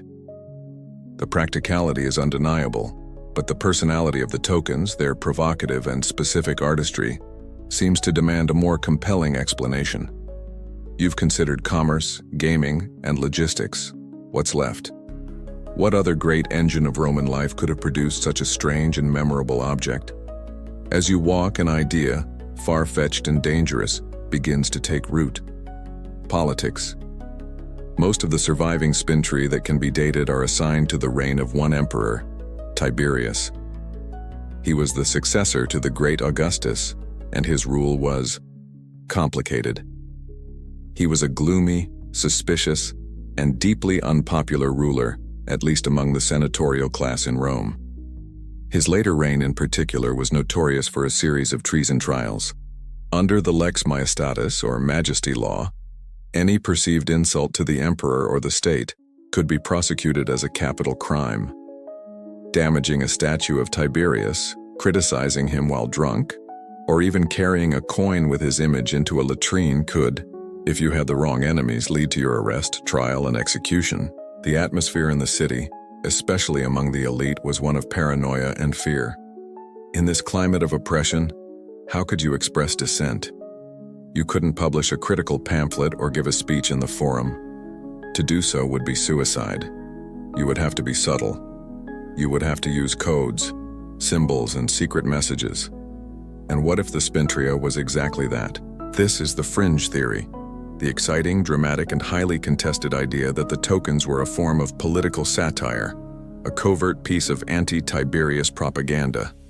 It's a wild thought, but it has a certain audacious logic. Think about the official coinage. Every sestertius and denarius was a piece of state propaganda. It carried the emperor's face, his titles, and symbols of his power and piety. It was a daily reminder in the palm of every citizen's hand of who was in charge. Minting your own token, a pseudo-coin, was in itself a subversive act. It was a rejection of the state's monopoly on imagery and value. And then there are the images themselves. According to this theory, the explicit scenes weren't just generic acts of debauchery. They were specific, targeted insults, meant to mock the emperor's own alleged perversions. The most scandalous rumors about Tiberius, recorded with lurid detail by the historian Suetonius, centered on his retirement to the island of Capri. There, away from the prying eyes of Rome, he was said to have indulged in every imaginable form of sexual depravity. Historians still argue vehemently about the reliability of sources like Suetonius, with many viewing him as a sensationalist gossip monger. But the rumors existed and they were potent. The Spintriae in this interpretation were these rumors given metallic form. They were a way of saying, "This is your emperor. This is what the divine ruler of the world does in his spare time." Possessing one would have been incredibly dangerous. It wasn't a brothel token or a game piece. It was evidence of treason. It would have been passed secretly from hand to hand among disillusioned senators and aristocrats who despised Tiberius. A shared secret, a sign that you belonged to the opposition. It was the ancient equivalent of a political cartoon, but one where the penalty for being caught with it wasn't just public embarrassment but a gruesome death. You can almost imagine a secret meeting in a patrician's villa, a conspirator sliding a Spintriae across a table with a knowing look. It's a theory that transforms the object from a mundane tool into a symbol of rebellion, dripping with intrigue and danger. It's almost certainly not true, you tell yourself. It's too dramatic, too much like a movie plot. But it is the first theory that seems to account for the sheer audacity of the tokens themselves. To understand it, you realize you need to know more about the man at the center of the scandal, the emperor on his island of sin. Your mind leaves the dusty streets of Rome and travels south, across the rolling hills of Campania, to the sparkling azure waters of the Bay of Naples. There, rising from the sea like a jagged tooth of limestone, is the island of Capri. In the reign of Tiberius, this was not just a beautiful island. It was the remote private capital of the entire Roman world. In 26 AD, the emperor, then in his late 60s, abandoned the city of Rome and its political intrigues and relocated his court to this isolated, easily defensible island. It is a mainstream historical fact that for the last 11 years of his life, Tiberius ruled the vast empire from a series of lavish villas he had built there, and it was from this seclusion, shielded from the public eye, that the darkest and most scandalous rumors about him began to flow back to the mainland.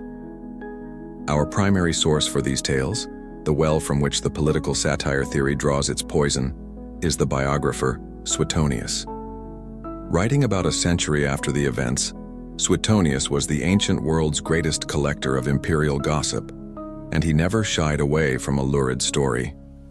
Historians still argue whether Suetonius' account of Capri is a vile caricature driven by political animosity, or if it reflects a genuine, if exaggerated, picture of a cruel and decadent tyrant. But regardless of their truth, the stories he told were the ones that shaped Tiberius's reputation for eternity.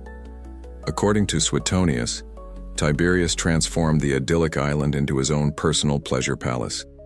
He built 12 villas, but the grandest was the Villa Jovis, perched atop a sheer cliff 1,000 feet above the sea. From here, he could watch the entire bay and control the empire. And here, in secret rooms and specially designed grottos, he allegedly shed all public dignity. Suetonius paints a picture of a man lost to paranoia and perversion.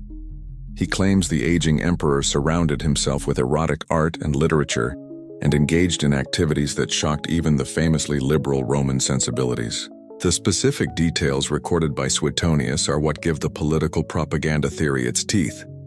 He describes how Tiberius would arrange elaborate scenes and performances.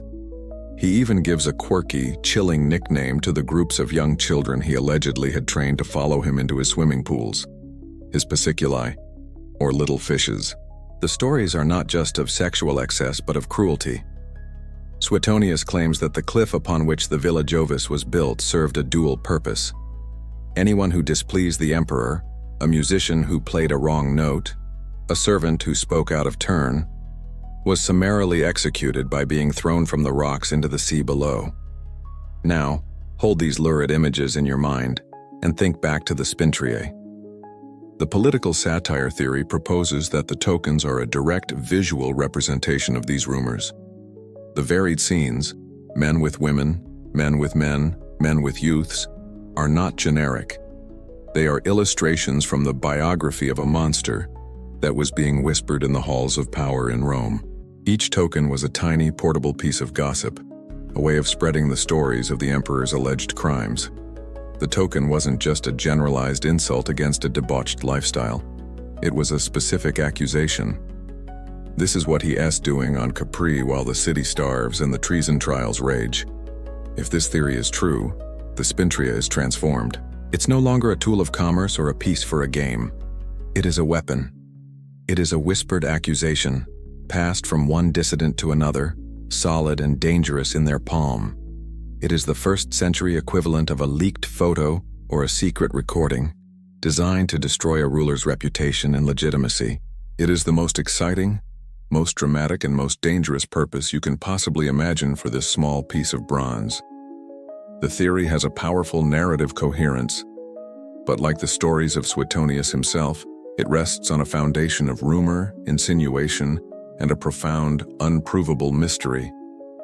You have now explored 4 distinct theories, 4 possible lives for this single strange object. You've journeyed from a grimy brothel to a smoky gaming house, from the steamy halls of the public baths to the paranoid court of a reclusive emperor. Each theory is compelling in its own way, a self-contained story that seems plausible within its own context. But theories are just stories. The only hard evidence you have is the object itself.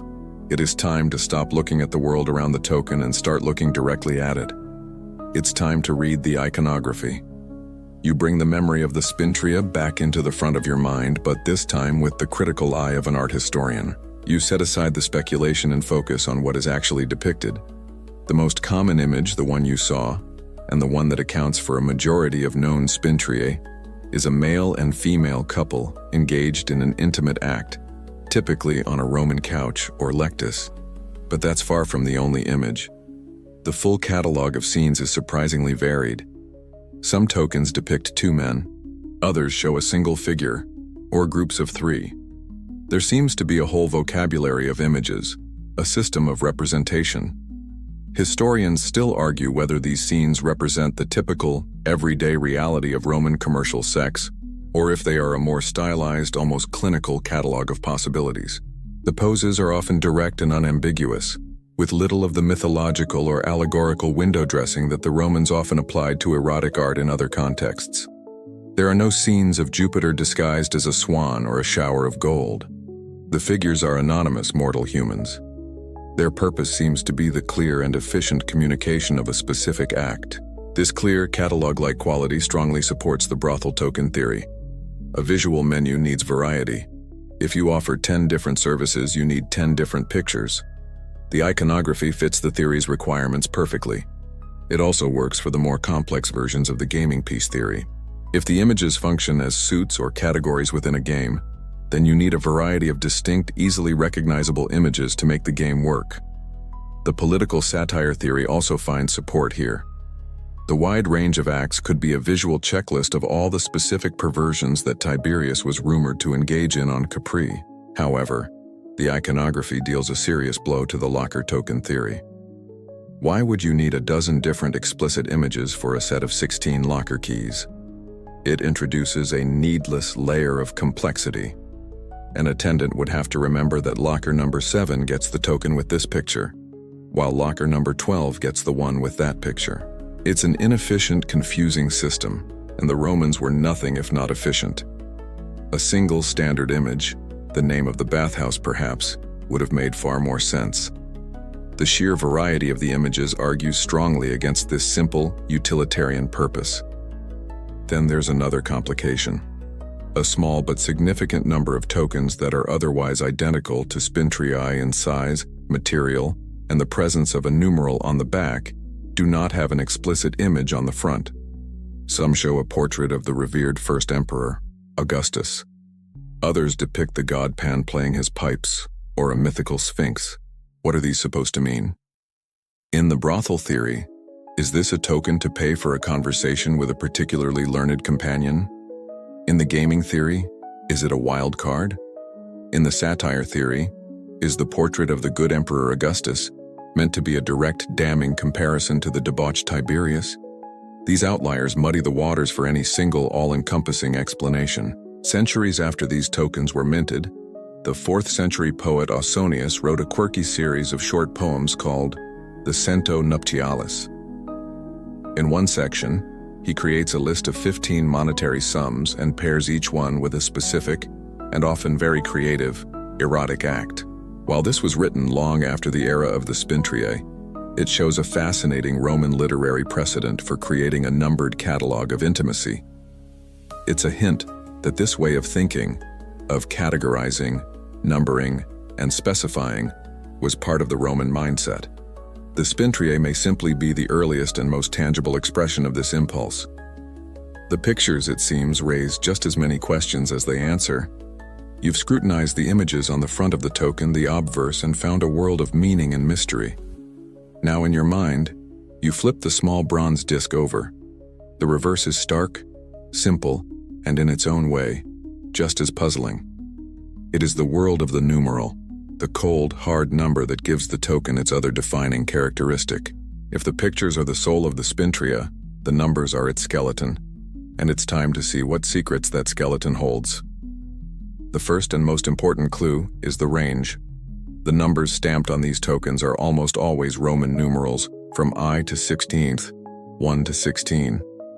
This isn't a random assortment, it's a specific finite set. There are no Spintriae marked with 17th or tiny. The system, whatever it is, appears to have a hard upper limit of 16. This single fact is a powerful filter, and when you pass the 4 major theories through it, their plausibility begins to change. Let's start with the theories that fit perfectly. The locker token theory provides a neat, one-to-one explanation. A small local bathhouse might very well have exactly 16 storage cubbies for patrons. The numbers I through 15th could simply be the inventory of available lockers. It's a perfect fit. The brothel token theory also works beautifully. The numbers could represent a price in asses. A price range of 1 to 16 asses for various services is entirely plausible within the Roman economy. In fact, it's a mainstream historical fact that during this period of the early empire, 1 silver denarius was worth exactly 16 bronze asses. The fact that the tokens stop at 60 teens, the precise value of the next major unit of currency, makes the pricing explanation feel deliberate and incredibly strong. It's a neat, tidy financial package. The gaming piece theory also accommodates the numbers with ease. A set of 16 distinct pieces, numbered I to 16 is a perfectly reasonable basis for a board game. The numbers could represent the rank, power, or point value of each piece. There's no specific reason it has to be 16, but it's as good a number as any, providing enough variety for a complex and interesting game. It's the political satire theory that starts to look shaky when confronted with the numerals. Why would a series of clandestine political attacks be numbered 1 through 16? Perhaps it was a serialized collection of insults, released one by one. Here's slander number 9 in our series on the emperor's terrible hobbies. It seems unlikely. Unlike the other theories, there is no obvious inherent reason for this specific numerical range to serve a political purpose. The explanation feels forced, an attempt to make the evidence fit the theory. But there's another more subtle layer to the numerical evidence, and this is where it gets truly interesting. Numismatists who have studied hundreds of these tokens have discovered that there is no consistent correlation between the image on the front and the number on the back. The same explicit scene can be found on tokens marked with a 2i, a v, or a 13. Likewise, you can find several tokens marked with the numeral 9, each bearing a completely different picture. This fact throws the theories into a new light. It's a disaster for the locker token theory. A claim check system only works if it's consistent. Locker number 8 must always correspond to the token marked Woite. If the numbers and images are randomly mixed, the system collapses into chaos. The lack of correlation makes this otherwise practical theory almost impossible. It also complicates the brothel token theory. If the token is a visual menu, you'd expect a specific image to have a specific price. If the same service could cost 2, 5, or 12 asses, it implies a very confusing and arbitrary pricing model. Not impossible, perhaps the price varied by worker or time of day, but it weakens the simple elegance of the theory. However, for the gaming piece theory, this lack of correlation is not a problem. In fact, it's a powerful piece of supporting evidence. Think of a modern deck of cards. The suit, the image category, and the rank, the number, are independent variables. You can have a king of spades and a king of hearts. They have the same rank, but different suits. The Spintriae could function in exactly the same way. The image is the suit, the number is the rank. This system allows for complex combinations and rules, and it perfectly explains the mix and match nature of the tokens. The numerals, which at first seem to support several theories equally, may in fact be pointing toward the world of the gaming board. You feel like you're closing in on an answer. The physical evidence of the token itself, the images and the numbers, seems to point strongly toward the gaming piece theory, with the brothel token theory as a close second. You have analyzed the object like a detective, and the clues are starting to form a coherent pattern. But there is one more avenue of investigation you must explore, one more witness you must call. And this witness's testimony is the most damning of all, because it consists of a single, deafening silence. You must consult the writers of Rome. The Romans wrote about everything. We have sprawling histories, epic poems, and dense philosophical treatises. But more importantly for this mystery, we have a rich and detailed literature of daily life. There were the satirists, like Juvenal, whose biting poems paint a grim and vivid picture of the city's corruption, its noise, and its dangers. There was the poet Martial, whose short, witty epigrams are a veritable encyclopedia of the mundane. He wrote about moochers at dinner parties, the high price of a new toga, the smells of the city, and the specific behaviors of prostitutes. He was the great observer of the Roman street, and almost nothing escaped his notice. Then you have the biographers like Suetonius, who, as you know, collected every scandalous rumor he could find. And there are novelists like Petronius, whose fragmentary masterpiece, the Satyricon, takes its readers on a wild journey through the Roman underworld of con men, freed slaves, and decadent parvenus. These writers were not shy. They were not prudish. They wrote about sex, defecation, gambling debts, and crime with a candor that can still be shocking today. There is even a whole collection of anonymous poetry dedicated to the fertility god Priapus, filled with poems so obscene they would make a sailor blush. Their world was the very world the Spintriae supposedly inhabited, the tavern, the brothel, the back alley. And here is the absolutely baffling fact. Not a single one of them, nor any other Roman writer whose work survives, ever mentions these tokens. Not once. Let that sink in. There is no passing reference in a poem, no complaint in a satire, no description in a novel. No character in a story ever pulls one out of their pouch to pay for a service or slams one down on a gaming table. No moralist ever rails against the corrupting influence of these bawdy pseudo-coins. There isn't even a known Latin word for them. Spintriae is a modern nickname.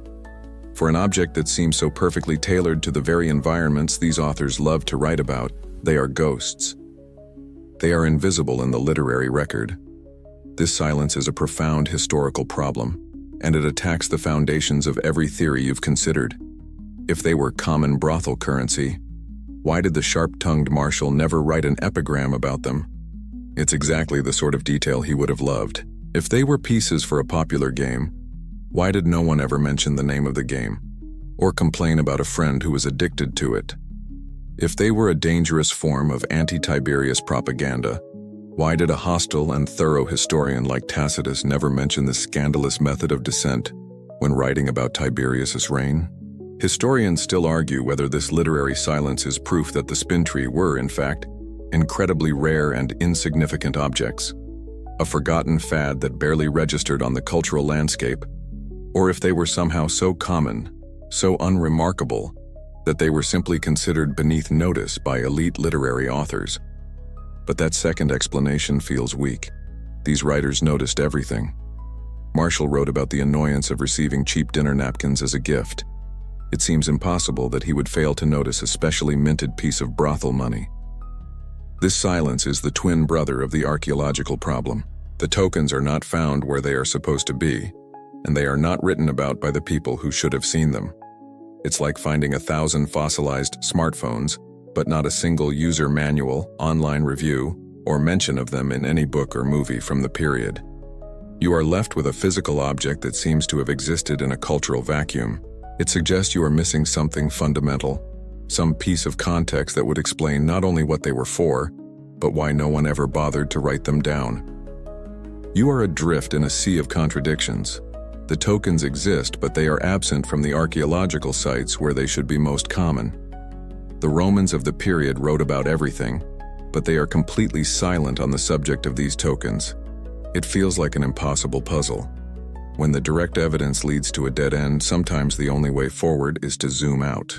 You have to stop looking for the object and start trying to understand the minds of the people who made it.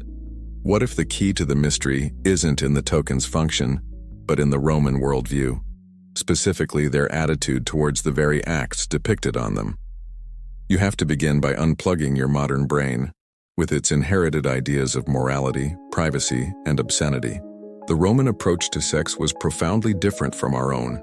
Their moral framework was not based on concepts like heterosexual or homosexual. The gender of one's partner was often a secondary concern. The single most important factor, the one that defined an act as socially acceptable or shameful, was status and the concept of dominance. For a free-born Roman man, the guiding principle was to always be the active, dominant, penetrative partner. This was an expression of his virtues, his manliness and authority. His partner could be his wife, a female slave, a prostitute, or even a male slave. As long as he was the one in the dominant role, his social standing and reputation as a man were secure. The shame and social stigma were reserved for the passive role. For a Roman citizen male to allow himself to be penetrated was to willingly take on the role of a woman or a slave, a forfeiture of his masculinity and his social capital. This active-passive dichotomy, not the gender of the participants, is the absolute bedrock of Roman sexual ethics. This mindset completely reframes the scenes on the Spintriae. They are not necessarily depicting forbidden acts. They are depicting transactions of power and status as much as anything else. Furthermore, the Romans did not share our concept of obscenity. Erotic art was a common feature of life. People had frescoes of explicit scenes in the dining rooms of their private homes. Amulets, jewelry, and even household objects were often phallic in nature. A quirky but common example is the tintinnabulum, a type of wind chime hung in doorways to ward off the evil eye. These were often elaborate bronze phalluses, sometimes winged, sometimes with their own legs, adorned with bells. This wasn't seen as shocking. It was a normal, superstitious symbol of good fortune. In a world where a phallic wind chime is a charming household decoration, is a small token with a couple on it really that scandalous? It's possible that the images on the Spintriae were simply not considered a big deal. They were explicit, yes, but not necessarily taboo. They were a straightforward depiction of a common activity, an activity that in the context of commercial sex was seen as a simple transaction, no more morally fraught than buying a loaf of bread. This might be the key to the great literary silence. Perhaps the reason Martial and Juvenal never wrote about the Spintriae is the same reason a modern food critic doesn't too, write about the paper napkins in a fast food restaurant. They were just part of the furniture, a mundane and unremarkable piece of transactional machinery, too commonplace to be worthy of literary comment. Their explicit nature wasn't shocking enough to be a target for the moralists, and their function wasn't interesting enough to be a plot point for the storytellers. Historians still argue about the private, emotional lives of Romans, and whether the transactional nature of sex seen in the legal codes reflects the whole story. But in the public, commercial sphere, this unsentimental view likely dominated. The tokens were just tools for a trade, and their imagery was simply a form of clear, unambiguous labeling in a culture that was not easily shocked. You have confronted the silence of the texts and recalibrated your understanding of the Roman mind. The puzzle is still in pieces, but the picture is becoming clearer. There is one final piece of evidence to consider, perhaps the most objective and persuasive of all. You must ignore the theories and the stories for a moment and ask a simple practical question. When archaeologists put their trowels in the ground, where do they actually find these things? Context is everything. An object's meaning is defined by where it is found, and the map of Spintriae finds tells its own compelling story. If the tokens were for brothels, you would expect to find them clustered in the urban centers of the empire, in the shady back streets of cities like Rome, Pompeii, Ephesus, and Carthage. If they were locker tokens, you'd expect them to be found exclusively in the ruins of bathhouses. If they were anti-Tiberius propaganda, you'd expect them to be found in the wealthy villas of the Roman elite, the places where political dissent simmered. But that is not what the archaeological record shows. The truth is that Spintriae have been found scattered all across the Roman Empire. A few have been found in the city of Rome, yes, but they have also been found in Roman Britain, in Gaul, and in Spain. Most strikingly, a very significant number of them have been unearthed along the great river frontiers of the empire, the Rhine and the Danube, the Limes Germanicus. These were the heavily militarized borders of the Roman world, lined with a chain of legionary fortresses, auxiliary forts, and the bustling civilian settlements that grew up around them to serve the soldiers. This distribution pattern deals a final, crushing blow to several of the theories. The idea of a locker token from a bathhouse in Italy somehow ending up in a muddy ditch on Hadrian's Wall is nonsensical. The system had to be local. The political satire theory also struggles to explain this map. Why would a secret treasonous token, supposedly used by the senatorial class in Rome to undermine Tiberius, be most common amongst the legions on the frontier? The army was a bastion of imperial loyalty, not a hotbed of aristocratic conspiracy. Even the brothel token theory, which has seemed so plausible, is weakened by this evidence. While the army camps certainly had their associated brothels, the tokens are found too widely, in too many different contexts, in the middle of forts, in civilian houses, in public spaces, to be exclusively tied to a single type of institution. The map doesn't look like a map of brothels, but there is one theory that fits the evidence perfectly. There is one activity that was common to every part of the empire, beloved by the urban poor, the rural gentry, and especially by soldiers with long hours of guard duty and tedious patrols to endure. And that is gaming. The map of where Spintriae are found looks exactly like a map of where Roman soldiers and merchants lived, worked, and traveled. Soldiers were constantly being rotated and reposted across the empire, from a fort in Germany to a campaign in Judea. They would have carried their personal possessions with them, including their favorite games to ward off the soul-crushing boredom of garrison life. You can picture a group of legionaries huddled around a makeshift board in a cold, damp barracks in Britain, playing a game with these bronze tokens. The Bawdy image is a small, humorous reminder of the warmer, more comfortable pleasures of the South. Archaeologists still argue about the precise nature of the civilian settlements, or vici, that surrounded these forts, but everyone agrees they were filled with taverns and places of entertainment for the troops. These would have been the epicenters of Roman gaming on the frontier. The distribution of the fines, the context of the military camps, and the universal human need to pass the time all point in a single powerful direction. The evidence of the dirt, the silent testimony of where these objects ended their journey, suggests they were not tools of commerce or politics. They were tools of leisure. They were lost, forgotten pieces from a long-finished game. Your long journey through the streets and shadows of ancient Rome is nearing its end. You have wandered through its taverns and temples, its brothels and bathhouses. You have listened to the whispers of its poets and the silent testimony of its soil. You have held 4 different theories up to the light, and now it is time to weigh them one last time, to place all the evidence on the scales of reason and see which, if any, bears the weight of truth. Let's review the suspects. First, we have the locker token theory. Its strengths are few but clear. It provides a simple and direct explanation for the numerals I through 16th as locker numbers. It addresses a genuine practical need for security in the chaotic Roman baths, but its weaknesses are overwhelming. The varied and explicit iconography seems like bizarre overkill for a simple claim check. The wide geographical distribution makes no sense, and the lack of a consistent correlation between the numbers and images renders the system functionally useless. The verdict? A plausible idea at first glance, but one that completely falls apart under detailed scrutiny. We can dismiss this suspect. Next, the political satire theory. This is by far the most dramatic and exciting explanation. It casts the Spintriae as a dangerous tool of dissent against a tyrannical emperor. It provides a powerful motive for the scandalous imagery, framing it as a direct personal insult to Tiberius. The primary evidence is the historical context of Tiberius's unpopular and sordid reputation, but the weaknesses are profound. The numerals I through 16 have no clear political meaning.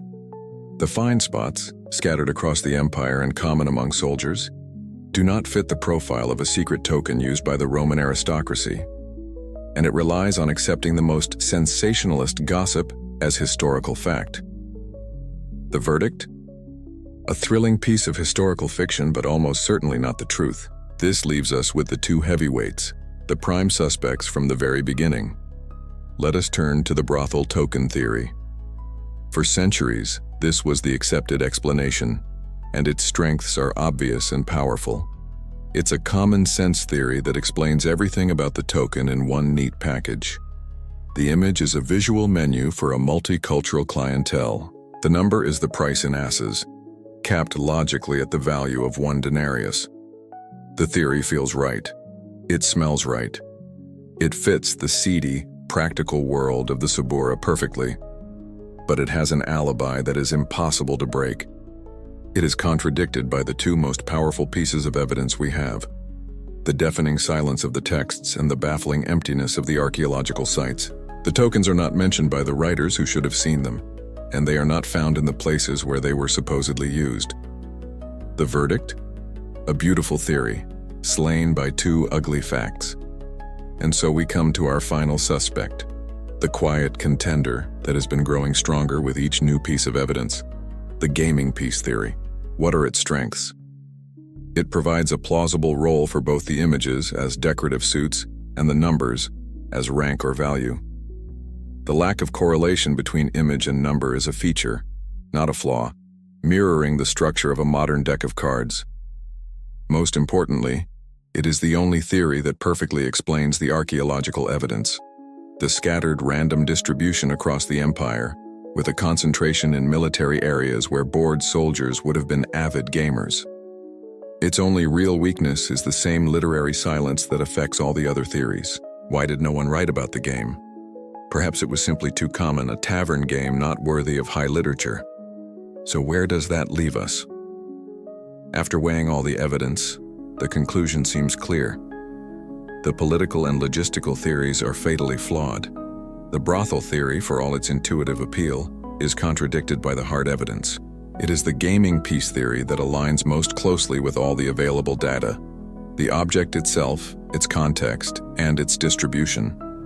The central scholarly debate is now shifting. It is no longer a question of if they were game pieces, but what kind of game they were used for. The Bawdy Roman coin was most likely not money for a brothel at all, but a counter for a game now lost to the mists of time. So the case is closed. After a long and winding investigation, you have your culprit. The evidence points with a steady and convincing finger toward the gaming piece theory. It's the explanation that best fits the scattered archaeological finds, the independent nature of the images and numerals, and the known culture of the Roman world. It is the most logical, most evidence-based conclusion. You should feel a sense of satisfaction, of a puzzle solved and a mystery laid to rest. And yet, as you stand on the imaginary threshold of your journey, ready to return from this ancient world, you might feel a slight sense of disappointment.